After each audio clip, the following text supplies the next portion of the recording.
नमस्कार दोस्तों, पुनः स्वागत है आपका उस पवित्र संसार में जहां सुनाई जाती हैं शिव, शक्ति और देवों की अनंत गाथाएं। ज्ञान की इस दिव्य यात्रा में हमारे साथी बने। चैनल पिटारा कहानियों को लाइक तथा सब्सक्राइब करें और चलें मिलकर पौराणिक ज्ञान की ओर, क्योंकि हर गाथा कुछ सिखाती है और हर सीख जीवन बदल देती है। आज मेरी कहानी का शीर्षक है शिव का क्रोध। एक बार दक्ष प्रजापति के हृदय में अश्वमेध यज्ञ कराने की इच्छा उत्पन्न हुई। तब उन्होंने शीघ्र ही महायज्ञ की तैयारी कर सभी देवगण को आमंत्रित कर लिया।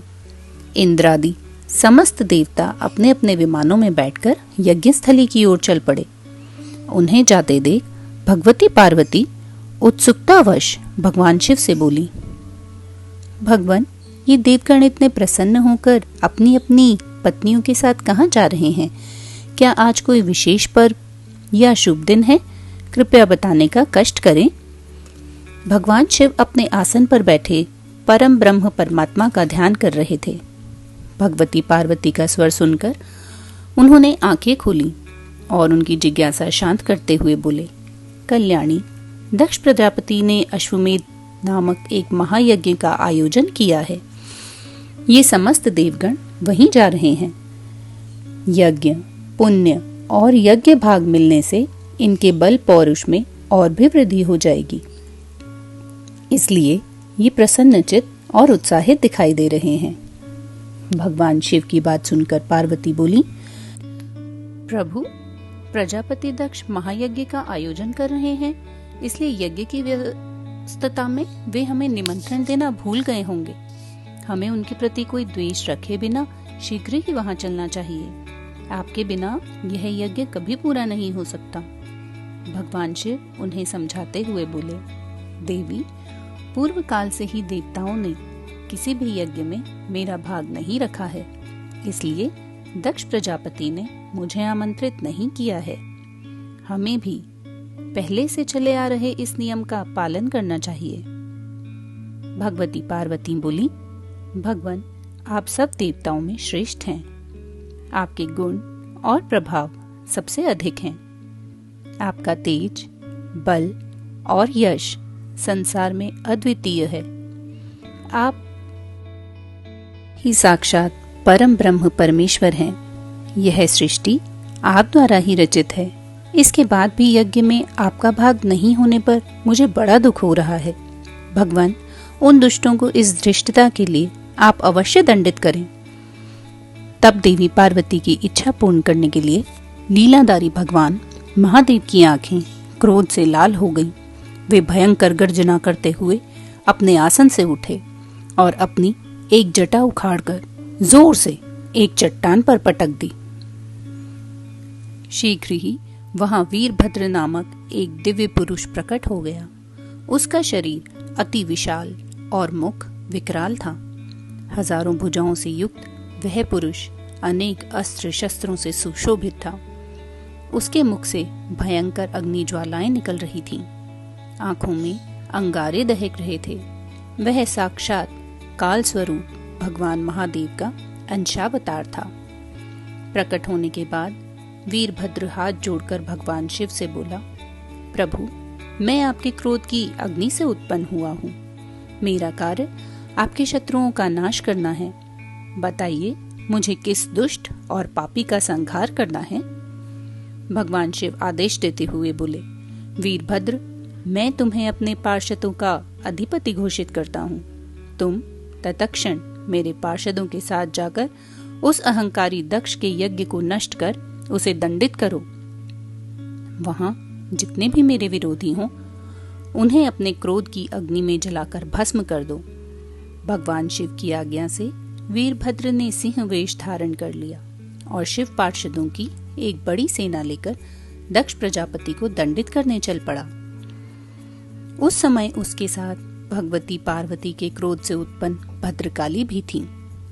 इधर यज्ञशाला में बैठे ऋषियों, मुनियों और देवताओं ने उत्तर दिशा की ओर धूल उड़ती देखी तो शिव के अनन्य भक्त दधीची मुनि बोले, मान्यवरों, दक्ष ने भगवान शिव को यज्ञ में आमंत्रित न कर घोर पाप किया है और यह उसी पाप का फल प्रतीत होता है। अवश्य यह संहारकर्ता भगवान शिव के क्रोध का प्रतिफल है। उन्हें क्रोधित करने वाला तीनों लोकों में कहीं भी शरण नहीं पा सकता। विधाता भी उसकी रक्षा नहीं कर सकते। अब दक्ष प्रजापति को अपने पाप का फल अवश्य भोगना होगा। दधीची मुनि बोल ही रहे थे कि तभी वीरभद्र ने शिवकर्ण के साथ यज्ञशाला पर आक्रमण कर दिया।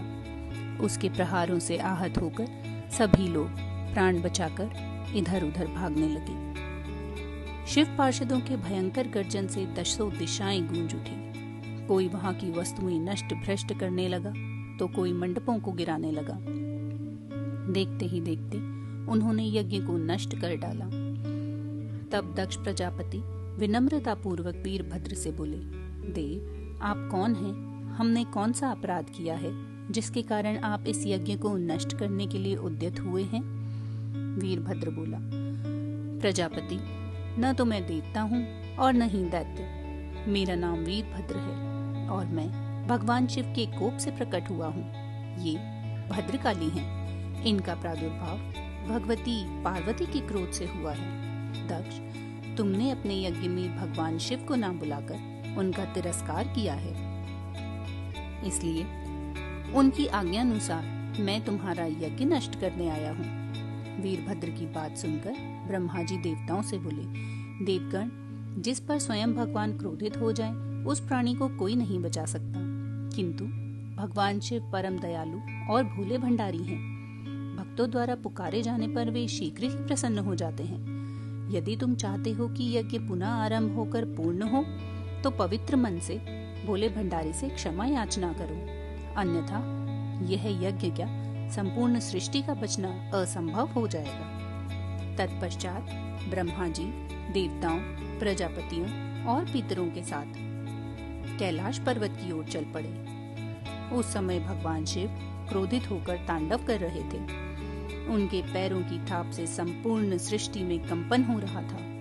नदियों के मार्ग बदल गए थे। समुद्र की लहरें रौद्र रूप दिखा रही थी। ब्रह्मा जी उनकी स्तुति करते हुए बोले, देवाधिदेव महादेव, आप संपूर्ण जगत के स्वामी हैं। आप शुभ कर्म करने वालों को स्वर्ग तथा मोक्ष प्रदान करते हैं और पाप कर्म करने वालों को घोर नरक में डालते हैं। आपने धर्म और अर्थ की प्राप्ति करवाने वाले वेदों की रक्षा के लिए यज्ञ को प्रकट किया, किंतु दक्ष जैसा शुभ कर्म कर रहा था उसका परिणाम कितना अशुभ हुआ। भगवान, आप सर्वज्ञ हैं। भगवान की माया भी आपको भ्रमित नहीं कर सकती। दक्ष ने आपका तिरस्कार कर घोर पाप किया है, किंतु आप परम दयालु और भक्त वत्सल हैं। अतः उस अपूर्ण यज्ञ का पुनरुद्धार करने की कृपा करें। ब्रह्मा जी के इस प्रकार स्तुति करने से भगवान शिव का क्रोध शांत हो गया और वे प्रसन्न हो गए। उनके क्षमा भाव को देखकर सभी उनकी जय जयकार करने लगे। तब देवताओं की प्रार्थना पर भगवान शिव ब्रह्मा जी के साथ दक्ष की यज्ञशाला में गए। महादेव को देख दक्ष प्रजापति करुण स्वर में उनकी स्तुति करते हुए बोले, भगवान, मैंने यज्ञ में आपको आमंत्रित न कर घोर पाप किया था, मुझे क्षमा करें। भगवान, मैं आपकी महिमा को नहीं जानता था, किंतु आज आपने मेरे ज्ञान चक्षु खोल दिए हैं। यद्यपि मैं आपकी कृपा प्राप्त करने के योग्य नहीं हूँ, फिर भी आप प्रसन्न होकर मुझ पर दया कीजिए। तब भगवान बोले, प्रजापति दक्ष, मैं तुम्हारी भक्ति और श्रद्धा से अत्यंत प्रसन्न होकर तुम्हें क्षमा करता हूँ। निसंकोच बताओ, मैं तुम्हारी कौन सी इच्छा पूर्ण करूं? प्रजापति दक्ष बोले, प्रभु, आपके पार्षदों द्वारा यज्ञ की जो सामग्री नष्ट भ्रष्ट कर दी गई है वह अनेक दिनों के प्रयत्न से संचित की गई थी। इसके बिना मेरा यज्ञ पूर्ण नहीं हो सकता। अतः आप वर स्वरूप इन सामग्रियों को पुनः यज्ञ योग्य बनाने की कृपा करें, जिससे मैं ये यज्ञ पूर्ण कर आपका और यहाँ उपस्थित अन्य देवताओं का पूजन कर सकूं। तथास्तु कहकर भगवान शिव ने दक्ष की इच्छा पूर्ण कर दी। इसके बाद वह यज्ञ पुनः आरंभ हुआ। यज्ञ पूर्ण होने पर भगवान महादेव ने वहां उपस्थित सभी ऋषियों, मुनियों और देवताओं को अपने विराट स्वरूप के दर्शन करवाए और इसके बाद दक्ष ने भगवान शिव सहित सभी देवताओं का पूजन कर उन्हें यज्ञ भाग प्रदान किया। इस प्रकार भगवान शिव की कृपा से दक्ष प्रजापति का यज्ञ पूरा हुआ। धर्म ग्रंथों में बताया गया है कि दक्ष प्रजापति ही देवी सती के पिताजी थे तथा है कि दक्ष प्रजापति ही देवी सती के पिता थे तथा इसी यज्ञ में देवी सती ने प्राण त्याग दिए थे। बाद में हिमालय के यहाँ उमा पार्वती के रूप में जन्म लिया था।